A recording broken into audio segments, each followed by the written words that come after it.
জাতি হিসেবে আমরা ক্ষতিগ্রস্ত হব। টিচার যদি অভুক্ত থাকেন তিনি তার স্টুডেন্টদেরকে পাঠদান করবেন কিভাবে? সুতরাং আমরা বলতে চাই, আমরা বাংলাদেশকে যে একটি সুখী সমৃদ্ধ উন্নত দেশ হিসেবে দেখতে চাই, সেটার জন্য আমাদের প্রয়োজন হচ্ছে আমাদের দেশের শিক্ষার মান উন্নয়নে যথাযথ ভূমিকা গ্রহণ করা এবং আমাদের টিচারদের সমস্যাগুলোর সমাধান করার মাধ্যমে আমাদের শিক্ষার মান উন্নয়নের ক্ষেত্রে সরকার ভূমিকাটা রাখতে পারে। আমাদের টিচাররা যে আন্দোলনগুলো, যে দাবিগুলো নিয়ে রাজপথে নেমেছেন, আমরা দেখি তারা মাত্র বেতনের 20% বাড়ি বাড়ার দাবি করেছেন। অথচ 20% যদি এই দাবি পূরণ হয়, এরপরেও কিন্তু এই বেতন দিয়ে, এই ভাতা দিয়ে টিচারদের পক্ষে শহরগুলোতে থাকা খুবই কঠিন কাজ। সুতরাং আমরা যদি উন্নত দেশগুলোর দিকে তাকাই, দেখবো যে সেখানকার টিচারদের জন্য সুযোগ সুবিধা কিন্তু অনেক বেশি।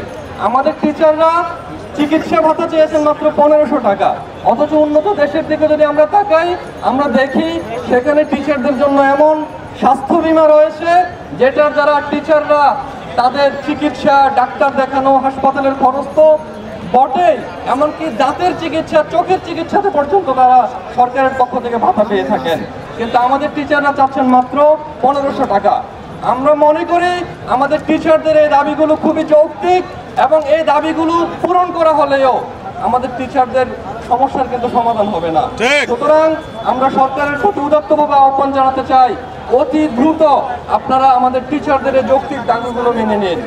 আমাদের টিচাররা যেসব দাবি করেছেন, আমাদের টিচাররা বেতনের 20% বাড়ি ভাড়ার দাবি করেছেন, আমাদের টিচাররা চিকিৎসা ভাতা হিসেবে মাত্র 1500 টাকা দাবি করেছেন এবং কর্মচারীদের উৎসব ভাতা হিসেবে 75% দাবি করেছেন।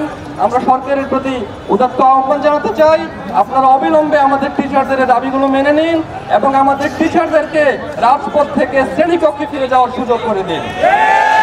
সম্মানিত শিক্ষক মন্ডলী, ছাত্র শিবির যে কোনো যৌক্তিক দাবির সাথে অতীতেও ছিল, আপনাদের যৌক্তিক দাবির সাথেও আমরা আছি।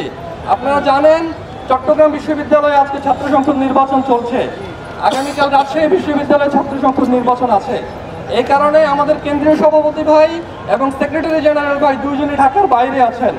মূলত মোহতারাম কেন্দ্রীয় সভাপতি আমাদেরকে, ভাইরা যেহেতু ঢাকায় উপস্থিত নেই, ভাইদের পক্ষ থেকে আপনাদের এই আন্দোলনের সংহতি জানানোর জন্য পাঠিয়েছেন। আমরা এখানে ছাত্র শিবিরের কেন্দ্রীয় দাওয়া সম্পাদক, কেন্দ্রীয় গবেষণা সম্পাদক, ঢাকা কলেজ ছাত্র শিবিরের সেক্রেটারি সহ আরো কয়েকজন দায়িত্বশীল এখানে এসেছি আপনাদের সাথে সংহতি জানানোর জন্য। মূলত আপনাদের দাবি আদায় হওয়া পর্যন্ত আমরা আপনাদের সাথে আছি ইনশাআল্লাহ।